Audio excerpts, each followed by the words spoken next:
Chapter 3. Tracker headed down south on Interstate 5. Of all the places in Mexico he could visit, he wanted to stop in Tijuana, not because he had heard the food was great or you didn't have a problem drinking the water, but because he didn't know what he was seeking and his time was getting short. He had to hunt or fuck, and he preferred the notion of fucking over hunting. Not being acquainted with the area, he would visit a local bar, stir up a conversation, and look around for someplace to rent, before he headed farther south to Mexico City and then to Acapulco de Juarez to locals, but Acapulco to foreign visitors, where he had planned to take Zoe for a rest to the resort Hotel Cabo Marcos for a much-needed rest.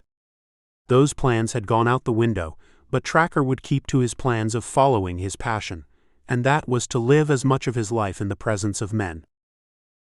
Looking around, he picked a bar, not for its safety, but for the kind of women he was looking for, and he was thirsty.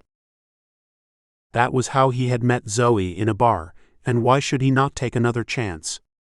He had a lifetime to discover what he could or couldn't do. Today he would take his first real drink. He pulled his motorcycle up to the saloon, turned off the motor, jumped off, then looking back at it, he sauntered into the rundown building. On first entering the bar, it had a smell of tobacco and hot sauce with a mixture of alcohol. The place was dark, except for the commercial yellow lights over the bar, and an old unfocused television with someone speaking in Spanish. Tracker knew Spanish well. His mother had made sure they could speak at least 3 languages. She'd said, "You never know when you might need Spanish." He smiled at the thought, because it was going to come in handy, especially if he wanted to say in Spanish, "I need my cock sucked." Or get down on all fours. Standing behind the bar, pouring drinks to 2 men who looked admiringly at her as she forced a closed smile, handing them a beer, the pretty barmaid was engaged in conversation with another admiring young man. Her dark eyes looked up and caught Tracker's. She had the desperate and bored look of a young woman who couldn't do better, but had promises if she could get out of Tijuana. The barmaid, who was young, about 18 or maybe younger, with long, dark, shiny, straight hair and black eyes, stood in one spot and watched the stranger with a hidden smile, much to the dismay of her gentleman friends. She stood 5 feet with dark olive skin, and her smile was infectious with bright white even teeth. When she walked, she gave a forced sway to her body. Her body gave off a rhythm, as if she was listening to her favorite music. That music had to be energetic and passionate, but it was her beauty and youth that attracted men to her. That was one reason, and more besides, which Tracker anticipated discovering. The one thing which appealed to Tracker was she gave off a scent, and she had a glow in her eyes that signaled she needed to be fucked, and fucked hard. As Tracker sat down for a drink at the end of the bar, Thorn was sitting down for dinner in the main dining hall at their hotel, the one where Tracker had left Zoe and Thorn to get acquainted with each other without his interference.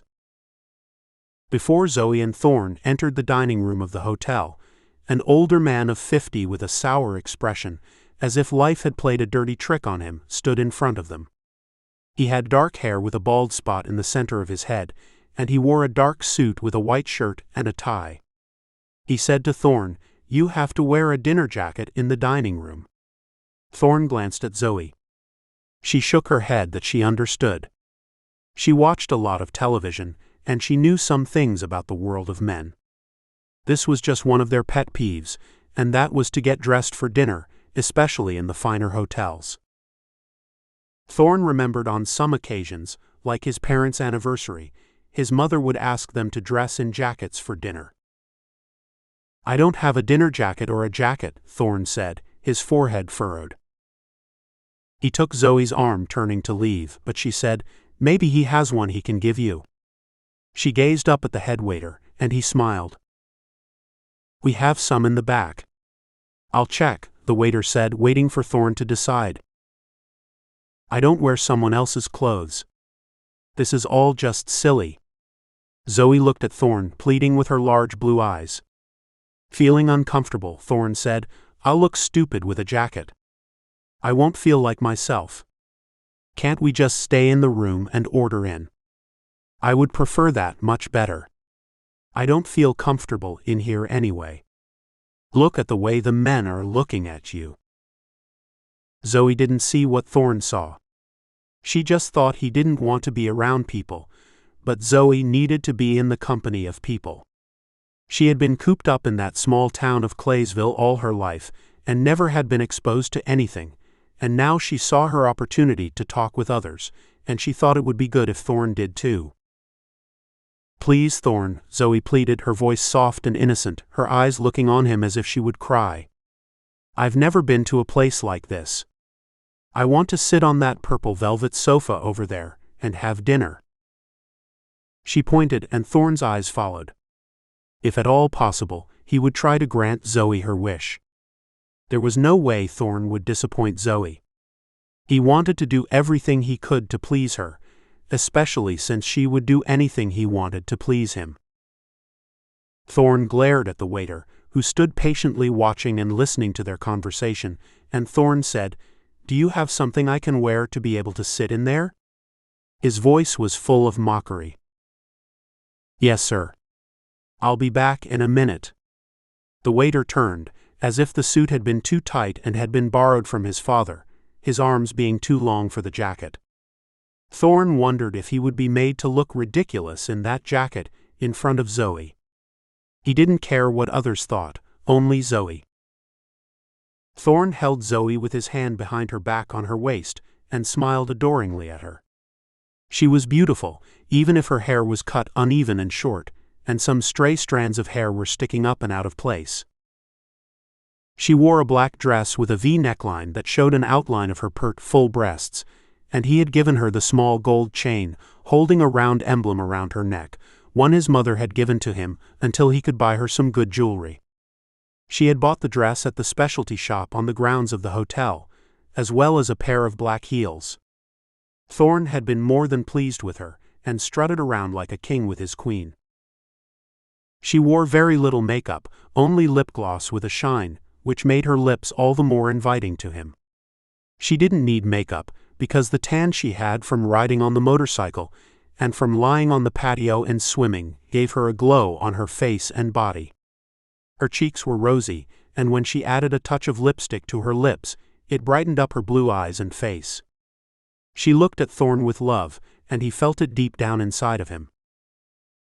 It took longer than a minute for the waiter to find a jacket to fit Thorn. Thorn's wide shoulders, large muscular arms, and small waist were proving to be a challenge. The place had filled up, and people were walking past Thorn and Zoey and looking at them. It could have been because they had never seen such a tall, handsome young man as Thorn, and such a beautiful girl like Zoey, or it could be both because they made a handsome couple. The waiter came back with the jacket, holding it in both hands to help Thorn into it. He had to stand on tiptoes for Thorn to place his arms in the coat. Putting it on, Thorn noticed that the sofa where Zoey wanted to sit had been taken by a group of young men. They appeared to be athletes because they were making gestures, as if they were throwing a football, and the others were catching it. They were drinking and laughing and glaring at Zoey. Thorn did notice that. Obviously, it wasn't him that had brought that look to their eyes. Thorn walked up to them and said, "Do you mind if we sit here and take our table?" My wife asked the waiter first, but he forgot to hold the table. Thorn's voice was small and accommodating only for Zoey. Thorn had asked politely because that was what his mother had taught him. In the land of men, he had to watch his manners.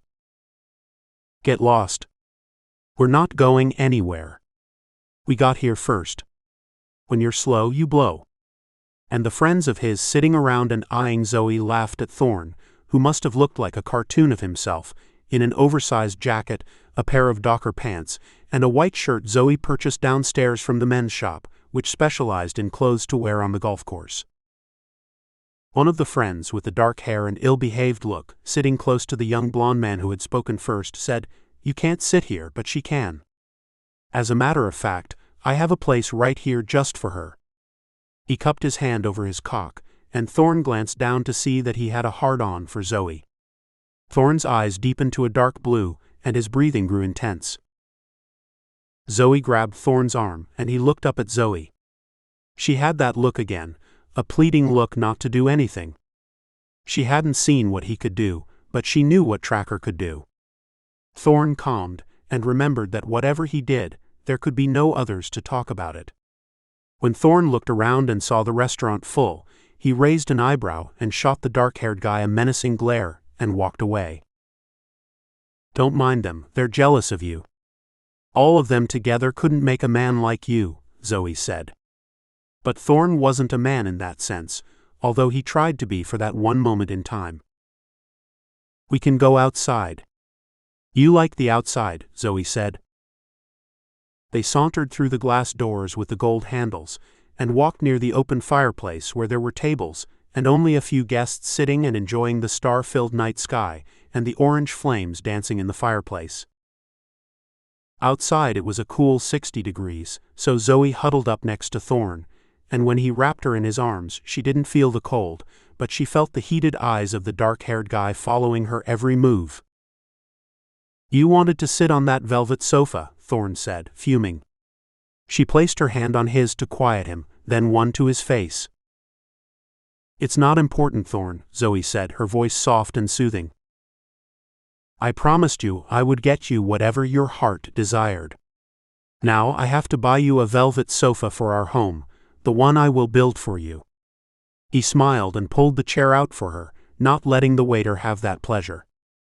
Thorn sat down near her. She looked over at him, smiling her adorable smile. For once she had found someone to love her, and she would hold on to him for dear life. Zoey glanced up at Thorn, thinking he meant well, and he wouldn't be able to buy her a home, because he appeared to be spending what money he had on the frivolous things she thought she needed, like a dress and shoes, and an expensive hotel on the beach. She didn't know his financial worth, but she did know his worth as a man and as a werewolf, and that was all she needed to know. When they had lain in bed earlier, he had made all kinds of promises to her. He would give her the world if she asked for it. "Only a small house in Samseville, where I can be safe," she had said to him. "You will always be safe in Samseville. My mother will love you, but my father, he needs time," Thorn had said to Zoey when they were lying in the bed dreaming about their lives together. Thorn mentioned children, which Zoey tried to change the conversation. She didn't think she could. Thorn didn't explain to her how he knew she was fertile. A werewolf could sense that. When they looked up, the waiter was standing near them and handed them their menus. She looked over to Thorn. "Don't order uncooked meat," she whispered. "They won't serve it anyway. All you will get is strange looks." Thorn followed Zoey's direction and didn't order meat, but instead he ate salmon and sushi. Every so often, Thorn would turn and look behind him, and he would see the young guy with the dark hair gawking at Zoey. It was a strange look, one he had seen in animals, not when they mated, but when they killed their prey and wouldn't release it, even when it was dying. Turning back to Zoey, Thorn took her hand and said, "I want you to tell me if you decide to go anywhere. Don't go swimming unless I'm there." "I don't like the way that guy is looking at you," he said to her. He had an instinctive way of knowing when danger was near, and clearly there was something dangerous about the guy. "This is the first time I've been near the ocean and a pool, and I'm not going to let any guy spoil it for me." Thorn glared at her.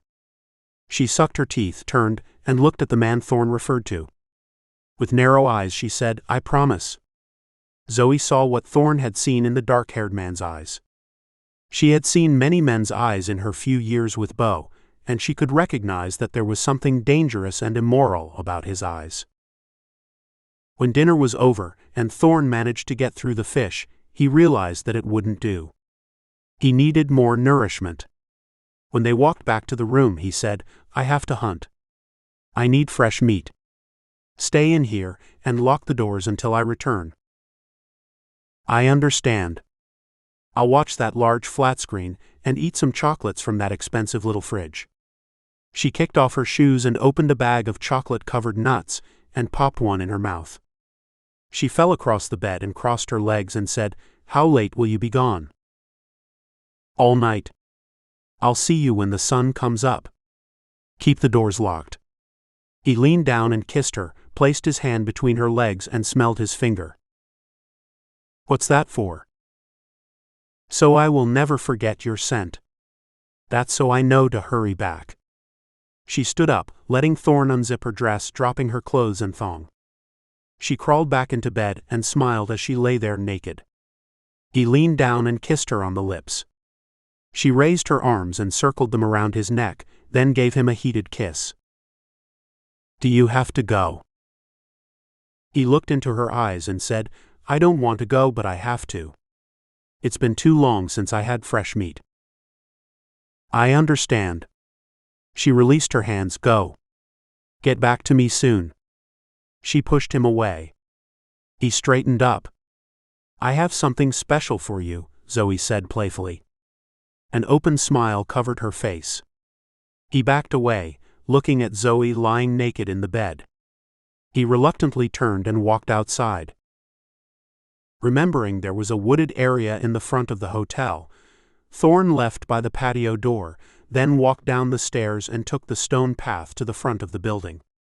He passed a golf course, then he found himself deep in the thick of the forest, tall pine trees surrounding him and high grass. Within the small forest near this hotel, there would be small game, so he would make the best of his hunt. It would likely take a long while, because a rabbit or two wouldn't satisfy a hungry werewolf. Unbuttoning his shirt and dropping his pants after leaving his shoes in the room, he was free again to roam the forest. How he missed his home. How he missed the hunt with his father and brothers. Was he cut out for leaving all that behind? He knew Zoey would follow him anywhere, therefore if he told her they would go back to Samseville, he knew she would be happy with that. He had no doubts about her, but he had promised Tracker he would see the country with him. Now he wasn't too sure. Maybe when he caught up with Tracker in Mexico, he would explain how this kind of life was too hard for Zoey.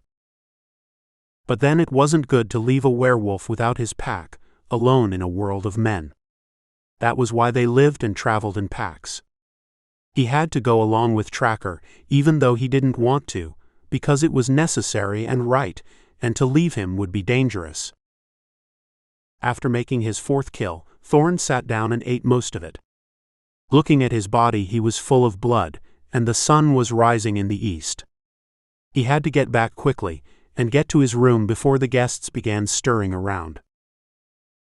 Thorn found his clothes without a problem, but he was so covered with blood that he didn't want Zoey to see him.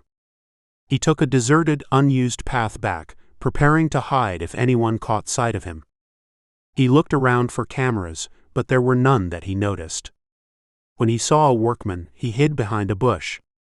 He couldn't explain walking nude with blood on his chest, or shifting to a large white wolf with blood on his fur. In either case, there would be an alarm set off. He headed for the ocean and rushed into the water, leaving his clothes on the sand for when he would return. Thorn thought about the cameras, but that wasn't a concern now.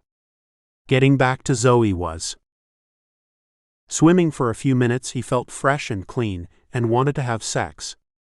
Placing his pants and shirt on, he walked barefoot in the sand, thinking about Zoey waiting for him, and how he was going to tell Tracker that the open road wasn't for him, and plead with Tracker to come back to the pack and to Samseville.